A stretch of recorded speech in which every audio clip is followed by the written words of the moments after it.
आज गेलो आम्ही गणपती बाप्पासाठी डेकोरेशन पाहायला। हॅलो नमस्कार। सकाळी उठलो ना तर उठल्यानंतर ही ना अशी मच्छरदाणीची चैन ओढायला जाते आणि बघा किती प्रयत्न चालू असतो तिचा मच्छरदाणीची चैन ओढण्यासाठी। नंतर आहे ना मच्छरदाणी काढली आणि ती ना खेळत होती। तिचे पप्पा आले होते घरी आणि तिच्या पप्पांनी ना येताना नाश्ता आणला होता एवढा माझ्यासाठी। एवढं तर काय मला संपलं नसतं, मग आदित्यला म्हटलं तू पण खा आणि मग आम्ही दोघं जण नाश्ता करायला बसलो।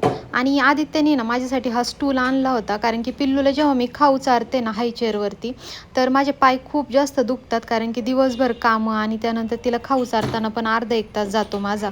तर उभं राहून खाऊ चारायला आहे ना खूप जास्त पाय दुखायला लागले होते माझे, म्हणून हा स्टूल आणला होता। आणि वृंदाला तर एवढा स्टूल आवडला, ती कंटिन्यू त्या स्टूल पाशीच खेळत होती। नंतर तिला आहे ना स्टूलच्या खाली गुंतवलं मी आणि म्हटलं आता बस इथंच, आणि तिला ते पण आवडलं। ती ना बराच वेळ तिथंच बसून राहिली आमचा नाश्ता होतपर्यंत।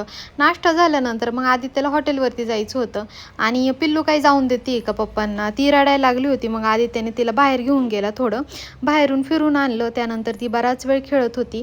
खेळल्यानंतर मला तिला खाऊ चारायचं होता, मग मस्तपैकी तिला खाऊ चारून घेतला। खाऊ खाल्ल्यानंतर बराच वेळ खेळत होती ती, मग मला तिला टॉनिक द्यायचे होते, तिला टॉनिक देऊन घेतले। तिचे टॉनिक दिल्यानंतर हॉलमध्ये बघा एवढा सगळा पसारा होता, तर तो सगळा उरकला आणि पिल्लूला आंघोळ घालून झोपवलं। ती झोपी गेल्यानंतर मग मी पटकन फ्रेश झाले आणि झाडून आणि फरशी पुसून घेतली आणि अशी माझी ना सगळी कामं उरकली होती। वृंदा उठल्यानंतर तिचं मस्त उरकलं आणि तिला खेळायला ठेवलं हॉलमध्ये। ती खेळत होती तोपर्यंत मला कपड्याची मशीन लावायची होती। खूप सारी माझी कपडे होती जी डिलेवरीमध्ये मी घेतली होती नवीन, आणि ती कपडे ना मला येतच नव्हती। आणि आता माझी तब्येत कमी झाली, म्हटलं ती येणार मला माहिती आहे, म्हणून मग मी सगळी कपडे घेतली आणि म्हटलं थोडं ना वॉश करून टाकावी, म्हणजे त्याचा वास नाही यायचा। आणि मग आहे ना माझी कपड्याची मशीन वगैरे झाली होती, पण कपडे काय वाळत घातली नव्हती, म्हटलं आल्यानंतर घालता येईल।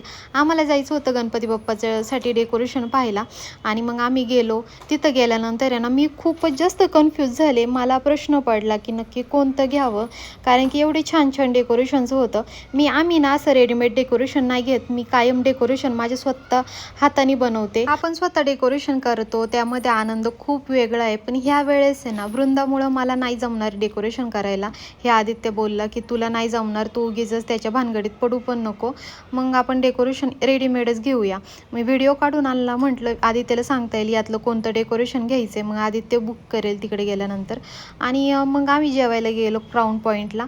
तिथं गेल्यानंतर आहे ना पिल्लूला आहे ना तिथल्या मॅनेजरने घेतलं आणि ती ना त्यांच्यासोबतच बराच वेळ होती।